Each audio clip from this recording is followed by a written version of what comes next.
Assalamualaikum warahmatullahi wabarakatuh. Kami dari kelompok 5 yang beranggotakan Devi Nur Hairunisa, Valentina Nur Alivia, Izatun Nada Anjani, dan Mukaratun Nikmah dari jurusan Tadris Fisika 1A, Fakultas Tarbiyah dan Ilmu Keguruan UIN Syed Ali Rahmatullah Tulungagung akan mempresentasikan materi mengenai Wawasan Nusantara bagian 2, dinamika historis wawasan Nusantara sebagai konsepsi dan pandangan kolektif kebangsaan Indonesia dalam konteks pergaulan dunia. Membangun argumen tentang dinamika dan tantangan wawasan Nusantara. Dengan adanya konsepsi wawasan Nusantara, wilayah Indonesia menjadi sangat luas dengan beragam isi flora, fauna, serta penduduk yang mendiami wilayah itu. Konsepsi wawasan Nusantara juga mengajak seluruh warga negara untuk memandang keluasan wilayah dan keragaman yang ada di dalamnya sebagai satu kesatuan. Kehidupan politik, ekonomi, sosial budaya, pertahanan, dan keamanan dalam kehidupan bernegara merupakan satu kesatuan. Wilayah Indonesia tentu memberikan tantangan bagi bangsa Indonesia untuk mengelolanya. Hal ini dikarenakan luas wilayah memunculkan potensi ancaman, dan sebaliknya, memiliki potensi keunggulan dan kemanfaatan. Wawasan Nusantara telah menjadi landasan visional bagi bangsa Indonesia guna memperkokoh kesatuan wilayah dan persatuan bangsa. Upaya memperkokoh kesatuan wilayah dan persatuan bangsa akan terus-menerus dilakukan. Karena apa? Visi tersebut dihadapkan pada dinamika kehidupan yang selalu berkembang dan tantangan yang berbeda sesuai dengan perubahan zaman. Dinamika yang berkembang itu misalkan jika pada zaman dahulu penguasaan wilayah dilakukan dengan pendudukan militer, maka zaman kini lebih ditekankan pada upaya perlindungan dan pelestarian alam di wilayah tersebut. Sedangkan tantangan yang berubah, misalnya adanya perubahan dari kejahatan konvensional menjadi kejahatan di dunia maya. Mendeskripsikan esensi dan urgensi wawasan Nusantara. Esensi atau hakikat dari wawasan Nusantara adalah kesatuan wilayah dan persatuan bangsa Indonesia. Mengapa sih kita memerlukan kesatuan wilayah? Mengapa pula kita perlu persatuan bangsa? Karena apa? Sejarah munculnya wawasan Nusantara adalah kebutuhan akan kesatuan atau keutuhan wilayah Indonesia yang terbentang dari Sabang sampai Merauke. Wilayah itu merupakan satu kesatuan, tidak lagi terpisah-pisah oleh adanya lautan bebas. Karena kita ketahui bahwa wilayah Indonesia itu terpecah-pecah sebagai akibat dari aturan hukum kolonial Belanda, yakni Ordonansi tahun 1939. Baru setelahnya, ketika ada Deklarasi Juanda tanggal 13 Desember 1959, barulah wilayah Indonesia ini merupakan satu kesatuan, di mana laut tidak lagi merupakan pemisah, tapi sebagai penghubung antara wilayah-wilayah yang ada di Indonesia. Wilayah Indonesia sebagai satu kesatuan memiliki keunikan-keunikan.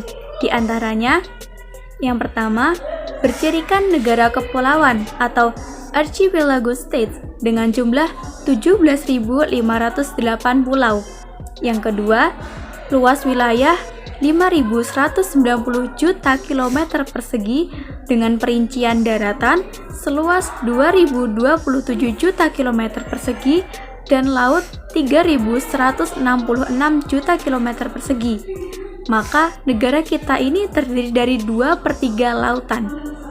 Yang ketiga, jarak utara selatan 1.880 km dan jarak timur ke barat 5.110 km.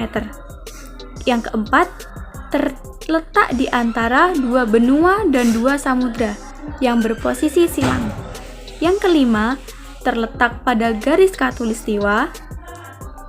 Yang keenam, berada pada iklim tropis dengan 2 musim. Yang ketujuh, menjadi pertemuan 2 jalur pegunungan, yakni pegunungan Mediterania dan pegunungan Sirkumpasifik. Yang kedelapan, berada pada 6 derajat lintang utara sampai 11 derajat lintang selatan dan 95 derajat bujur timur sampai 141 derajat bujur timur. Yang kesembilan, wilayah yang subur dan habitable atau dapat dihuni. Yang ke-10, kaya akan flora, fauna, dan sumber daya alam. Kenapa sih bangsa Indonesia yang heterogen ini banyak keragaman harus kita pandang sebagai satu kesatuan? Wawasan Nusantara awalnya adalah konsepsi kewilayahan, namun berkembang menjadi konsepsi kebangsaan. Artinya, wawasan Nusantara tidak hanya berpandangan keutuhan wilayah, tetapi juga persatuan bangsa. Bangsa Indonesia dikenal sebagai bangsa yang heterogen. Heterogenitas ini ditandai dengan keragaman suku, agama, ras, dan kebudayaan.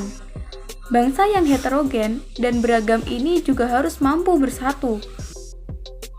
Bangsa Indonesia sebagai kesatuan juga memiliki keunikan, yakni menurut data BPS tahun 2010, Indonesia memiliki keragaman suku, yakni sekitar 1.128 suku bangsa. Menurut Bank Dunia tahun 2011, Indonesia memiliki jumlah penduduk besar sekitar 240 juta penduduk. Indonesia memiliki keragaman ras, keragaman agama, serta keragaman kebudayaan sebagai konsekuensi dari keragaman suku bangsa. Konsep wawasan Nusantara menciptakan pandangan bahwa Indonesia sebagai satu kesatuan wilayah merupakan satu kesatuan politik, satu kesatuan sosial budaya, satu kesatuan ekonomi, serta pertahanan dan keamanan. Atau dengan kata lain, wawasan Nusantara adalah perwujudan sebagai satu kesatuan politik, sosial budaya, ekonomi, dan pertahanan serta keamanan. Pandangan yang seperti ini penting sebagai landasan visional bangsa Indonesia, terutama dalam melaksanakan pembangunan. Baik, untuk yang selanjutnya yaitu 1. Perwujudan Kepulauan Nusantara sebagai satu kesatuan politik yang memiliki beberapa makna penting diantaranya 1. Bahwa kebulatan wilayah nasional dengan segala isi dan kekayaannya merupakan satu kesatuan wilayah, wadah, ruang hidup, dan kesatuan matra seluruh bangsa, serta menjadi modal dan milik bersama bangsa.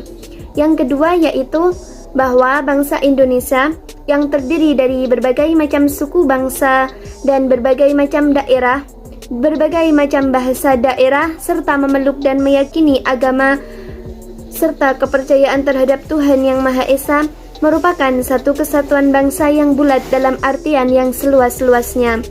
Yang ketiga, bahwa secara psikologis bangsa Indonesia harus merasa satu, senasib, sepenanggungan, sebangsa dan setanah air, serta mempunyai tekad dalam mencapai cita-cita bangsa. Yang keempat, yaitu bahwa Pancasila adalah satu-satunya falsafah serta ideologi bangsa dan negara yang melandasi, membimbing dan mengarahkan bangsa menuju tujuannya. Yang kelima yaitu bahwa kehidupan politik di seluruh wilayah Nusantara merupakan satu kesatuan politik yang diselenggarakan berdasarkan Pancasila dan Undang-Undang Dasar 1945. Yang keenam yaitu bahwa seluruh kepulauan Nusantara merupakan satu kesatuan sistem hukum dalam arti bahwa hanya ada satu hukum nasional yang mengabdi kepada kepentingan nasional tersebut.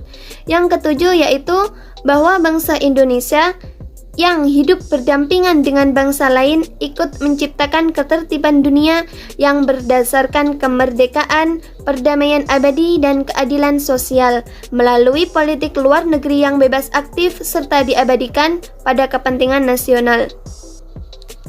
Jadi, dari berbagai macam makna penting dari kesatuan politik di atas, implementasi wawasan Nusantara dalam kehidupan politik akan menciptakan iklim penyelenggaraan negara yang sehat dan dinamis. Hal tersebut tampak dalam wujud pemerintahan yang kuat, aspiratif, dan terpercaya yang dibangun sebagai penjelmaan untuk kedaulatan rakyatnya. Yang kedua, perwujudan Kepulauan Nusantara sebagai satu kesatuan ekonomi.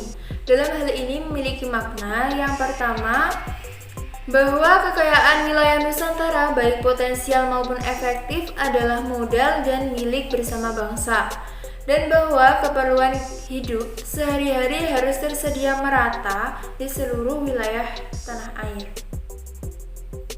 Yang kedua, bahwa tingkat perkembangan ekonomi harus serasi dan seimbang di seluruh daerah, tanpa meninggalkan ciri khas yang dimiliki oleh daerah tersebut dalam mengembangkan kehidupan ekonominya. Pembangunan ekonomi harus memperhatikan dasar keadilan dan keseimbangan antar daerah, salah satunya dengan adanya otonomi daerah. Nah, dengan dibentuknya otonomi daerah ini dapat menciptakan upaya dalam rangka mewujudkan keadilan ekonomi. Yang ketiga, kehidupan perekonomian di seluruh wilayah Nusantara merupakan satu kesatuan ekonomi yang mana diselenggarakan sebagai usaha bersama atas asas kekeluargaan dan ditujukan bagi sebesar-besar kemakmuran rakyat. Pembangunan ekonomi harus melibatkan partisipasi rakyat seperti dengan berikan kredit mikro. Hal tersebut bertujuan untuk mengembangkan usaha kecil yang dikelola oleh rakyat sendiri.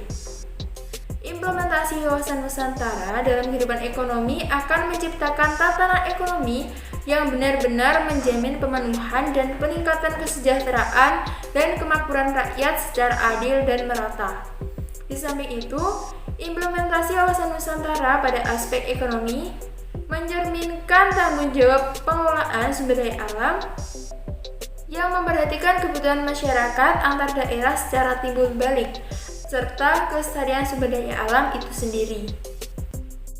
Yang ketiga, perwujudan Kepulauan Nusantara sebagai satu kesatuan sosial budaya. Dalam hal ini terdapat dua makna. Yang pertama, bahwa Indonesia adalah satu pada kehidupan bangsa, harus merupakan kehidupan bangsa yang serasi. Dalam hal serasi ini terdapat tingkat kemajuan masyarakat yang sama, merata, dan seimbang, serta adanya keselarasan kehidupan yang sesuai dengan tingkat kemajuan bangsa. Yang kedua, budaya Indonesia pada hakikatnya adalah satu, sedangkan corak budaya yang ada menggambarkan kekayaan budaya bangsa yang menjadi modal dan landasan pengembangan budaya bangsa seluruhnya. Dengan tidak menolak nilai-nilai budaya lain yang bertentangan dengan nilai budaya bangsa yang hasilnya dapat dinikmati oleh bangsa.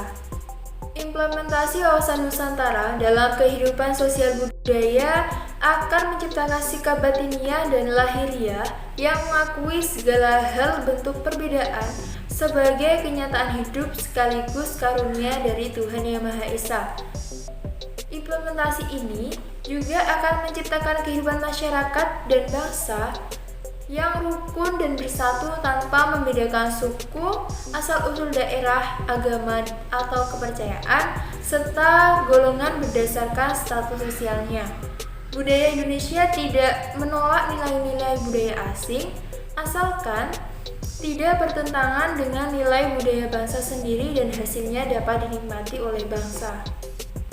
Materi yang keempat yaitu perwujudan Kepulauan Nusantara sebagai satu kesatuan pertahanan dan keamanan. Hal tersebut memiliki dua makna, yaitu yang pertama, bahwa ancaman terhadap satu pulau atau satu daerah pada hakikatnya merupakan ancaman terhadap seluruh bangsa dan negara. Yang kedua, bahwa tiap-tiap warga negara mempunyai hak dan kewajiban yang sama dalam rangka pembelaan negara dan bangsa. Implementasi wawasan Nusantara dalam kehidupan pertahanan dan keamanan akan menumbuhkan kesadaran cinta tanah air dan bangsa, yang lebih lanjut akan membentuk sikap bela negara tiap-tiap warga negara Indonesia. Berdasarkan uraian di atas, dapat kita simpulkan bahwa, yaitu yang pertama, wawasan Nusantara bermula dari wawasan kewilayahan dengan dicetuskannya Deklarasi Juanda pada tanggal 13 Desember tahun 1957. Yang kedua, keluarnya Deklarasi Juanda pada tahun 1957 membuat wilayah Indonesia sebagai satu kesatuan wilayah. Laut bukan lagi sebagai pemisah pulau, tetapi laut sebagai penghubung antar pulau-pulau. Sekian penyampaian materi dari kelompok kami. Apabila ada materi yang belum jelas bisa ditanyakan. Wassalamualaikum warahmatullahi wabarakatuh.